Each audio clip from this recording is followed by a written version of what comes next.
Siyam na miyembro ng New People's Army o NPA ang nasawi sa isinagawang military offensive ng militar sa 4 na barangay sa Malaybalay City, Bukidnon, araw ng Lunes, December 25. Inihayag ito ng 4th Infantry Division ng Philippine Army. 8 matataas na kalibre rin ng baril ang narecover ng mga otoridad. Halos isang buwan ito pagkatapos na magkasundo ang pamahalaan at National Democratic Front o NDF na muling buksan ang usapang pangkapayapaan.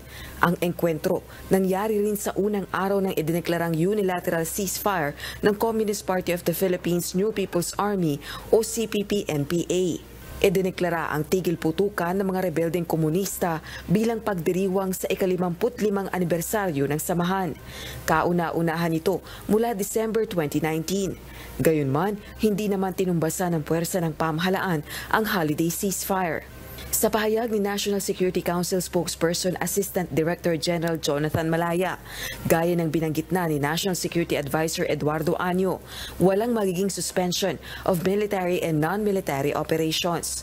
Bunsod nito, magpapatuloy ang pagtugon ng Armed Forces of the Philippines at Philippine National Police laban sa lahat ng armed threats sa bansa, kabilang na ang NPA.